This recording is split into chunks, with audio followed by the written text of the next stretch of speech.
They say you can't overtake in Monaco. I doubt they haven't seen this.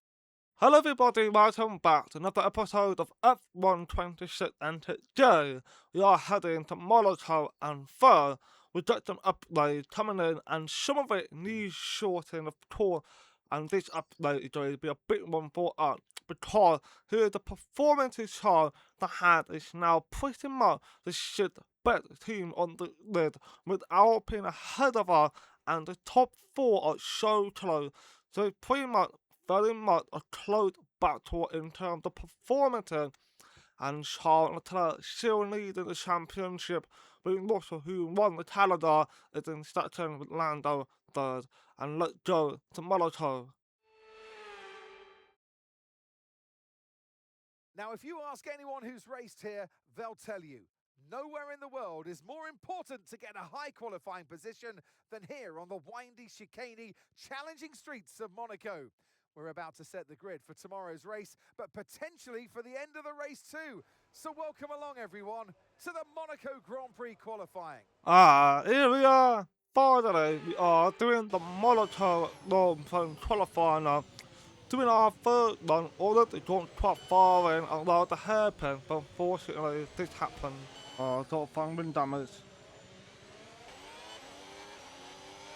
I was gonna cross the line, but oh just. Who's up to come in? Got a broken wing. Up there we go. It's just minimal. So we're gonna crack on to third run of the Monaco qualifying, still in 2-1. We need to put on a fantastic lap time to ensure our chance of making it through into 2-2. Can we achieve it or not? We already put our time over one second. It did going to be enough to allow us to make it through, and currently we are definitely getting the chance. Hey, is that enough? Is that enough? Come on, please, please, please, please, please. Yes, we thought, yeah, I had to catch my head. Yes! What does that mean? Bearman out? Oh, wow. We got ahead of Bearman. Right, that's us down into P16 now. Final run. Now, this is the final run. For 2-2 second run, we want to put on more better time, but we've been having some of the wheel spin, which is not good, but hopefully it doesn't impact us too much.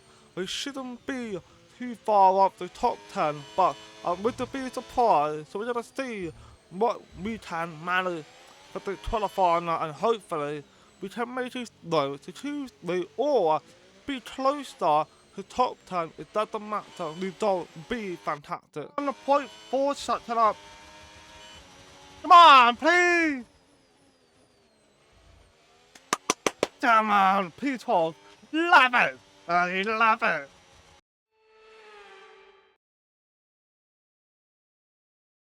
A proper road race, and in the true meaning of the word. That's how Mr. Monaco, the late great Graham Hill, once described this iconic event. The cars we drive have come a long way in the intervening half-century, but still we race on those same public roads beside the Mediterranean. There's no victory more coveted than that of the Monaco Grand Prix. Let's run you through the driver grid order for today's exciting race. Lando Norris will lead us away from pole position, and Oscar Piastri completes the front row.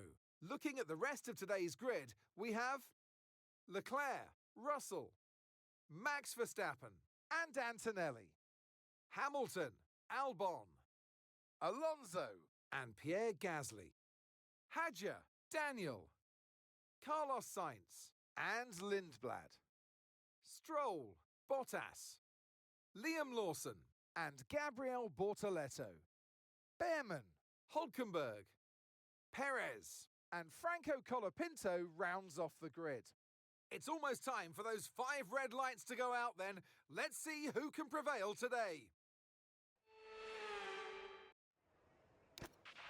You're going to have to push early on if you want to have any chance of beating your results from last race. Good luck. Alright, Monaco Grand Prix. We are really feeling the heart. I mean, that could happen obviously if the car come down.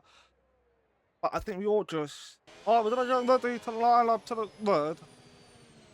We should need to have a good start. That's all that matters at this point. And should keep ourselves in Superb parking there, mate. Let's make sure we get the edge on the a surrounding good drivers position. as the lights go out. But it was off.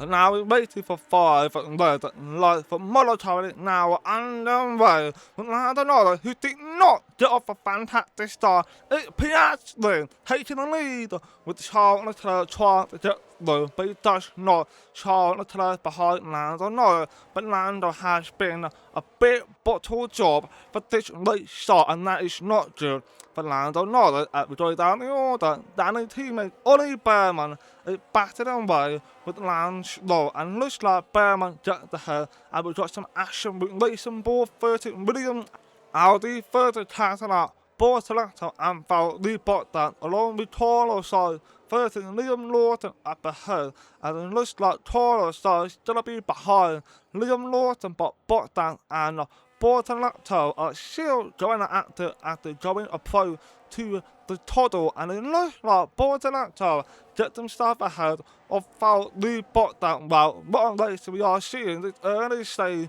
of the Monaco long run has been on board with Hamilton, who now chasing off after yellow, but it's only top 7 Albon quite far back from Hamilton, so maybe it's just the only top 7 battle for the win. And here comes Danny making a move on the inside, going for it. Oh, bit of a contact there.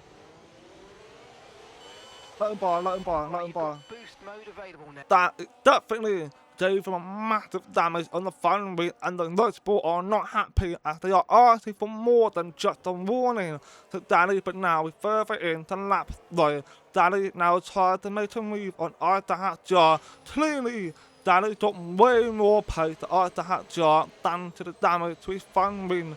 And now Danny does need to make a move on either jar. Will he do it as he goes down the inside? He gets through, and yes he does. He now passed either jar. Wow, what an overtake that was for Danny Brittany, and either jar is now behind Danny, and now Danny to chase off for Fernando Alonso, who's in P10. So there's the big chance for surely points this weekend, and here's a replay of what happened. That is definitely on Danny's fault, and maybe should have given more than just a warning, because that was using him as a break-in, as he made a mistake.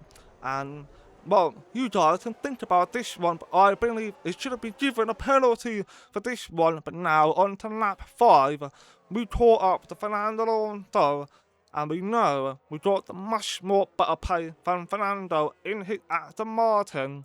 So can we get past him or not? As we also got Pierre Gasly in P9 and Alex Albon, who isn't that far off ahead, in P8. So now we're gonna see if Danny's gonna make a move. Yes he does, going for it on the inside of Fernando Alonso, and he got his through. Let's go! Nice work. Brilliant, nice move. Keep That was the fantastic overtake from Danny and Fernando Alonso. Gave them space and showed how Danny. But that was a brilliant move from Danny. He's now in point for P10, and now in lap 6 with Otto Piastri, who is leading the Monaco with Lando Norris in second and Charles Leclerc in third, Russell in fourth, and Verstappen in fifth. And those top 5 are within 1 section each, while Adriana is quite far back to Max Verstappen, and now on board with Danny once again as he's chasing after Gasly. We need to pass him if we want to have a chance. Oh Jesus, that was a close one. So lucky for not getting a penalty though.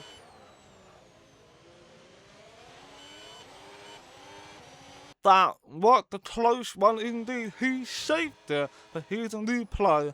Absolutely monumental save for Danny. That was basically almost like 2 overseer moments, but somehow he saved it. That was very impressive. But now on to lap 10. Prix is still ahead. Lando second, Leclerc in third, but this time Leclerc is losing a bit of a time to beat McLaren as we now on board with Danny under the tunnel as he's shooting off for Pierre Gasly as he's joining a little bit deep and that's not good. Okay, we've been given a time penalty. It will go against our finishing time at the end of the race. Get your head down and let's get it done. That was an unfortunate penalty for Danny. He needed to definitely get his head down and try to stay in control of his car. We need to get ahead of Gasly so I can pull away by time. Now into lap 13, Lando Norris is now losing time to Piastri and Charles Leclerc finally caught back up to Lando and Russell is losing a bit of a time now. So there's a lot of going back and forth in terms of timing. Maybe it's a time wear issue, who knows. That was 10. That was 10. We need to try to catch him. But he is doing really well and I can't catch him. Bloody annoying. Come on. With these stuff and penalty as well. Okay, tough. go. Go. That was a fantastic stop. Ah! We were expecting. I was hoping to get ahead. That was our last stop. No more scheduled pit stops. Let's go. I'm slow. That was the close one for Danny, almost went at the back of Pierre Gasly, managed to stop in time, but that is going to lose him some time. We'll find out toward now we've got Limbrand and Nico Hulkenberg, who's also boxed as well, so we've got Danny, Gasly, Limbrand and Hulkenberg all on brand new tyre, and now in lap 14 going to 15, we've got more tyres coming in, like Russell, Verstappen, Leclerc, and the Prix, but where are they going to come out? Are they coming out in a traffic or not? This would be a big one for the top three because that will help them try to close the gap or maybe keep the position. We'll find out at the Hadjar who of course had to stay up, but I was surprised he hadn't boxed it early because that fun win definitely impacted him. But now on board with Charles Leclerc who's behind Fernando Alonso and Charles are for the move. On the inside, Fernando Alonso, he just did do. Oh, what an overtake from Charles Leclerc, but it did cost in their time or not to Lando, Hamilton and Attiello. We'll find out Prix, which seems to be okay anyway, Iron Button, and now Lando Norris coming out for pit, and now Prix will take the lead, and Lando Norris coming out, Attiello is coming out, but seems like nothing has changed. No, it seems like everything is still in the same order, and that is very lucky because I thought Fernando was going to top their time, but what did they take back? We now got Williams are battling each other for the P8, but it's Carlos Sainz who is ahead in P8 with Albon behind in P9. Gasly in P10 and Danny is in P11, but of course Carlos Sainz hadn't boxed it, so it's Primo, Albon, Gasly and Danny, so they all are battling for the P8, but Albon are pretty much didn't run away because he had to clear air, and clear air is quite strong here in Monaco, because if you have a dirty air, you're going to feel it in the car, and that is what Gasly and Danny is feeling right now. In fact, Danny is feeling quite well, but he's behind two cars in very much running in the slipstream. That's why I see Danny always getting so close, because that is how it feels. It feels so imbalanced because of dirty air. But what can Danny do? Can he get past Gasly or not? I believe he can. But surely any time soon rather than later, he needs to be now if he wants to catch Alex Albon. And we now see Danny going for the move now. He's staying behind. I thought he was going to send it for Gasly, but Gasly clearly slower than Danny, that is for sure. We can see Danny's expression. He is not happy with the fact that he had to stay behind Gasly for so long. We need to get though, as in lap 18, the same thing continue. We're still behind Gasly and Albon running away, and Fernando Alonso is slowly catching up. And don't forget, Danny got on side out. These second penalty and Carlos side out. Is that going to bring out safety car or not. I don't think it will. And now in lap 19 once again, still behind Daffy, but this time Danny goes for the move and inside made the contact, but luckily no further damage. That was extremely lucky of my phone. I got too greedy. As we heard Danny apologising about being too greedy, clearly we know it's just an ambitious move because he needs to get par if he wants to make sure he doesn't look back out the point because Fernando Alonso now 2 seconds behind. Clearly this is the big impact on his racing. He needs to get through, but what can he do as we now join up and we're getting so close to Daphne, bit of a slide in there. That feeling not going to help him out, and Danny now looking to make a move. He goes down the inside. He gets it done. Yes, he does. He now finally through on a pure Danny, and he takes the P9 and hopefully can pull away. Finally, took ages. Now we need to run really quickly. Oh, I know. The team are happy about that overtake. They are proud of Danny taking a matter in his own hand, and he's now finally having the clear air. But now we're going to really see what Danny is capable of in clear air. But we're now on board with Piastri, who now in lap 26. Obviously, there's not much action within the top 7. In fact, they are 13 seconds ahead. So Albon is 30 seconds behind Hamilton, and Hamilton is 3.5 seconds behind. So Team Yatty, so clearly they know we're fighting within the top 7, which is not surprising to be honest. And Fernando is chasing after Daphne, but on the final lap, Piastri still leading, but I don't know, tried to put some pressure onto his teammate and hoping to take some win of the Monaco, but Piastri's been in form, unlike he was in Canada where he was just struggling so badly. But today, he is a different man. After Piastri definitely took win the Monaco, while Charles Leclerc, of course, the home hero, is having the by short loss, he's getting closer to him, but I doubt it there'll be any need being made. And now Piastri out the final corner, he joins the Steelers chassis flag and he wins the Monaco long point with Mando Sutton. And here comes the home hero, Charles Leclerc in third. The orders. Let's go! P9, baby! Please be P9. Come on, P9, let's go! And that's the end of the race. We'll see you in Parc Fermé. Yeah! Oh, brilliant. Absolutely fantastic. Boom! Absolutely fantastic work. Very, very proud. And an award-winning day for Oscar Piastri as he takes the checkered flag and wins.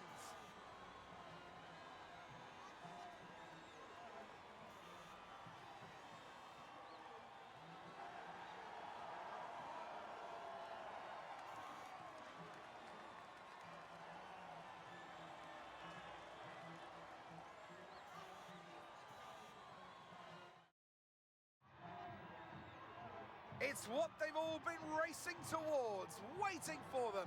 High above the pit lane is our podium.